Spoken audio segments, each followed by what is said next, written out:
سلسلے میں کچھ باتیں آپ کے خدمت میں عرض کی کہ قرات کا مطلب ہے کہ آدمی نماز میں حمد اور حمد کے بعد سورہ پڑھے جس کے الفاظ صحیح عربی میں ادا ہونے چاہیے۔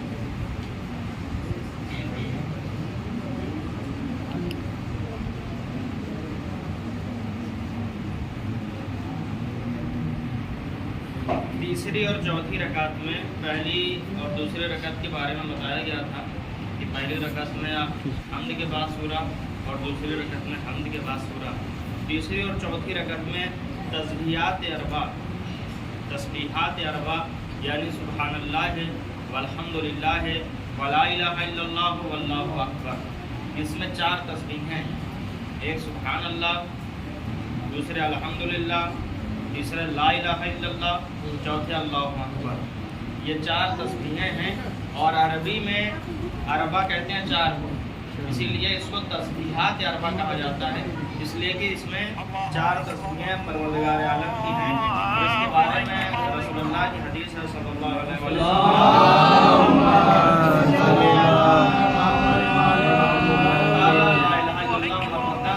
جس نے ایک بار بھی لا الہ الا اللہ کہا اس کے لیے جنت میں ایک باغ تیار ہو جاتا ہے۔ جس نے ایک بار بھی الحمدللہ کہا اس کے لیے جنت میں ایک باغ تیار ہو جاتا ہے۔ جس نے بھی ایک بار سبحان اللہ کہا جنت میں اس کے لیے ایک باغ تیار ہو جاتا ہے۔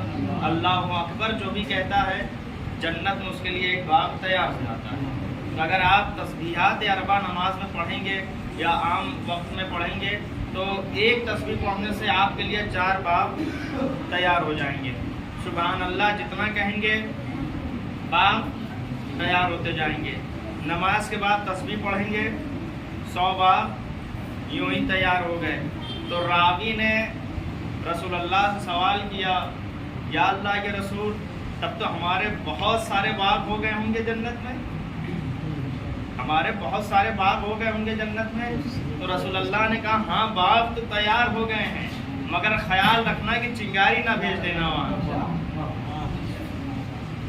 چنگاری نہ بھیج دینا۔ تو بہرحال تسبیحات اربع ایک تسبیح پڑھنے سے جنت میں 4 باغ تیار ہوتے ہیں۔ اور تسبیحات اربع کے بعد مستحب ہے کہ وہ استغفار پڑھے، استغفر اللہ ربی واتوب الیہ، استغفر اللہ ربی واتوب الیہ، یا کہے اللہم اغفر لی، اے میرے اللہ مجھے بخش دے، اللہم اغفر لی۔ تسبیحات اربع پڑھنے کے بعد مستحب ہے کہ یہ جملہ کہے۔ جس کو تسبیحات اربع نہیں یاد ہے وہ یاد کر لے۔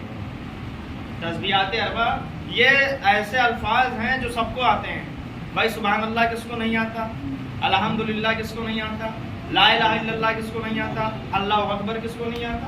انہی 4 کو ملا دو تسبیحات اربع بن جاتی ہے۔ تو عزیزان گرامی تھوڑا سا دھیان دینے کی ضرورت ہے، جسے نہیں یاد ہے وہ یاد کر لے۔ اور اگر نماز پڑھنے والا رکوع کے لیے جھکنے سے پہلے استغفار پڑھ رہا ہو یا اس سے فارغ ہو چکا ہو اور اسے شک ہو جائے کہ اس نے الحمد یا تسبیحات اربع پڑھی یا نہیں، تو ضروری ہے کہ الحمد یا تسبیحات اربع پڑھے۔ اس نے تسبیحات اربع پڑھی یا نہیں پڑھی، استغفار کرا یا نہ کرا، لیکن رکوع کے لیے جھک رہا ہے، یا تیسری رکعت میں کھڑا ہوا اور تسبیحات اربع بھول گیا، الحمد بھول گیا اور اس نے استغفر اللہ پڑھا اور رکوع کے لیے جانے لگا اور جاتے وقت یاد آیا کہ پتہ نہیں میں نے پڑھا کہ نہیں پڑھا، تو رکوع میں نہ جائے، فوراً کھڑا ہو جائے، اس کو پڑھے۔ الحمد کی سورہ اگر آتی ہے تو وہ پڑھے، ورنہ تسبیحات اربع جس کی زیادہ فضیلت بیان کی گئی ہے تیسری اور چوتھی رکعت میں پڑھنے کی، تسبیحات اربع کو پڑھے، پھر اس کے بعد رکوع کو بجا لائے۔ مستحب ہے کہ پہلی رکعت میں الحمد پڑھنے سے پہلے اعوذ باللہ من الشیطان الرجیم کہیں۔